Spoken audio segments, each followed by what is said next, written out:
Hi everyone. Today I am going to give you an explanation about the topic ectropion. Definition: it is defined as the outrolling of the lid margin.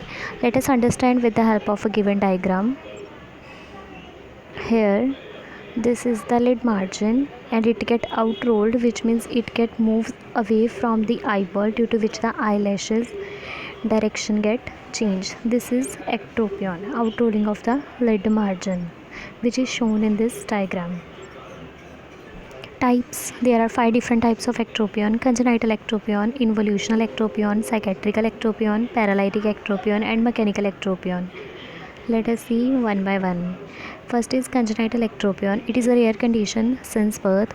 It takes place at the time of the birth. It may be seen in the both eyelids, upper eyelid and the lower eyelid, due to congenital shortage of skin. It takes place by birth, due to which it is known as congenital ectropion. It may be seen in the patients with Down syndrome. In case of Down syndrome, there are complications in the 21st chromosome of a patient, and it is also known as a 21st trisomy. And blepharospasm syndrome. In case of blepharospasm syndrome, the main signs are drooping of the eyelid and the narrowing eyes. So it was all about the congenital ectropion. Next is involutional ectropion. It is the very commonest variety of ectropion. It involves the lower eyelid only. It occurs due to age-related changes. As one's increase in the age, then involutional ectropion occurs. Next is psychiatrical ectropion. It occurs due to the scarring of the skin. When at the skin any wound critically hurts, then psychiatrical ectropion occurs. It involves both the lids, upper eyelid and the lower eyelid. Causing of the scarring are chemical burns, skin ulcer and the lacerating injuries. In case of lacerating injuries, when cut takes place at the part, then at that time psychiatrical ectropion occurs. Here we are talking about the ectropion, so the cut takes place at the upper eyelid or the lower eyelid. Anywhere the cut can takes place. These are the lacerating injuries. Next is paralytic ectropion. It results to the paralysis of the seventh nerve.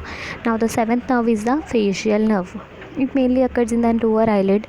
Common causes of facial nerve palsy are Bell's palsy. The word palsy means paralysis.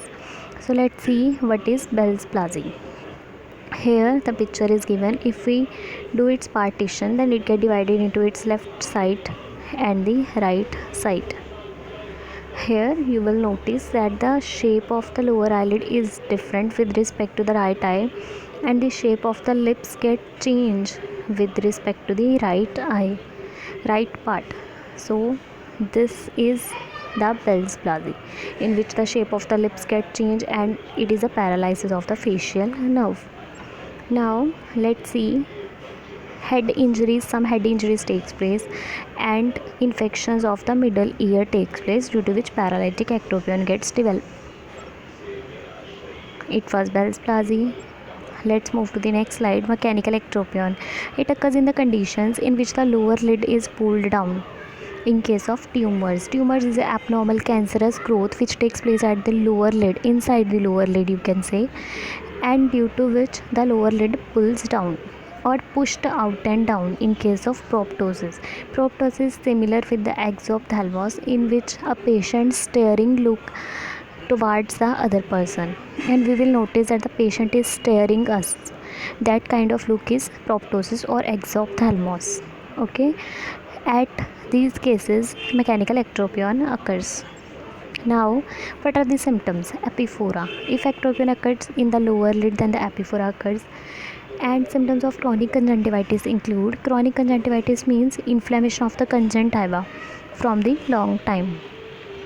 This includes irritation, photophobia and discomfort.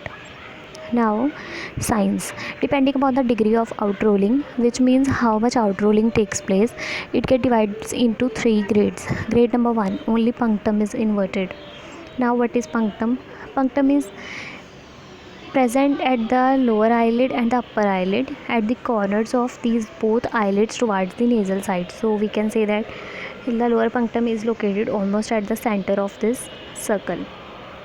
Almost this is the location of the lower punctum. You can easily see when you will easily notice a hole when you see in the mirror. That is the punctum. So punctum get everted, due to which the epiphora occurs. Grade number 2, Lid margin is everted as palpebral conjunctiva is visible.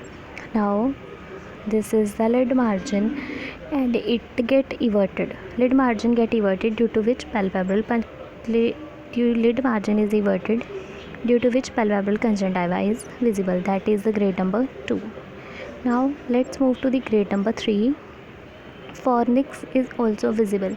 Now fornix is that part which helps to attach the bulbar and the palpebral conjunctiva. Now that pinkish part is the palpebral conjunctiva and the bulbar conjunctiva is the exposure part. This is the bulbar conjunctiva. Okay, that conjunctiva is the bulbar conjunctiva, and in between the palpebral conjunctiva and the bulbar conjunctiva the fornix lies, which helps to move the both eyelids. So in the third grade the fornix also visible. Okay, let's move to the next slide, which is complications. Complications include dryness, because the eyes get open for a lot of the time, or they will not get properly closed, due to which the dryness occurs. Thickening of the conjunctiva occurs if it is occurs from a long time. Eczema occurs, itchy, inflammation occurs, and dermatitis occur. Inflammation of the skin occurs. These eczema and dermatitis occurs due to the epiphora. When the watering takes place, then these both conditions occur. Next is treatment. Congenital ectropion, if it is mild then it requires no treatment. If it is moderate and severe then it requires treatment. Next is paralytic ectropion. It evolves spontaneously within the 6 months, especially if it is due to the Bell's palsy. Temporary measures are also taken. Next, involutional and cicatricial ectropion requires surgical treatment.